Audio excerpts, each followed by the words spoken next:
Thomas the Tank Engine wouldn't stop being a nuisance. Night after night, he kept the other engines awake. "I'm tired of pushing coaches. I want to see the world." The other engines didn't take much notice, for Thomas was a little engine with a long tongue.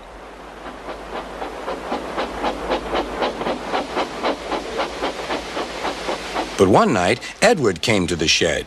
He was a kind little engine and felt sorry for Thomas. "I've got some freight cars to take home tomorrow. If you take them instead of me, I'll push coaches in the yard." "Thank you," said Thomas. "That will be nice."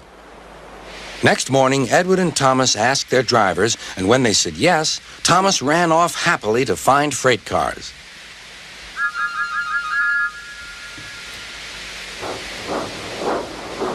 Now, the freight cars are silly and noisy. They talk a lot and don't attend to what they are doing. And I'm sorry to say, they play tricks on an engine who is not used to them. Edward knew all about the freight cars. He warned Thomas to be careful, but Thomas was too excited to listen.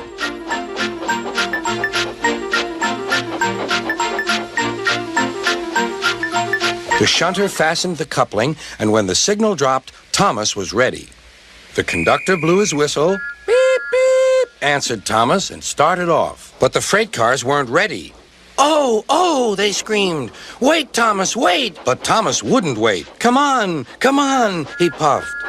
"All right, don't fuss. All right, don't fuss," grumbled the cars.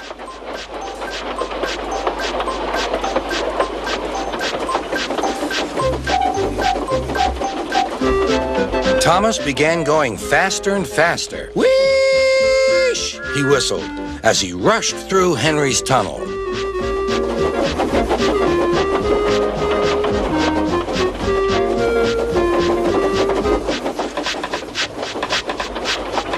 "Hurry, hurry," called Thomas. He was feeling very proud of himself.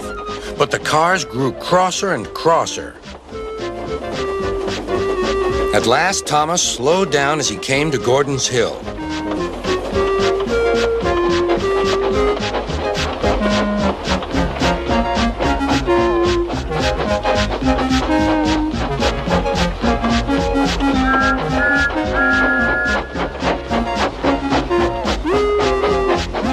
"Steady now, steady," warned the driver as they reached the top. He began to put on the brakes. We're stopping," called Thomas. "No, no, no," answered the cars, bumping into each other. Go on." Before the driver could stop them, they had pushed Thomas down the hill and were rattling and laughing behind him. Poor Thomas tried hard to stop them from making him go too fast. Stop pushing, he hissed.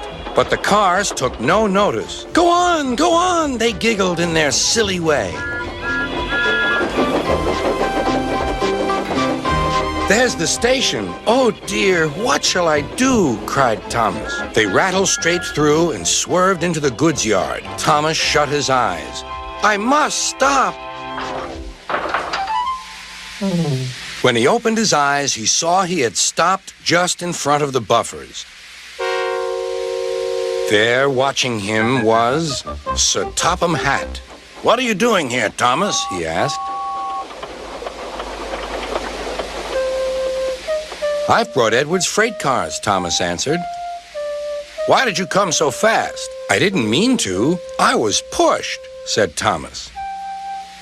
"You've got a lot to learn about freight cars, Thomas. After pushing them about here for a few weeks, you'll know almost as much about them as Edward. Then you'll be a really useful engine."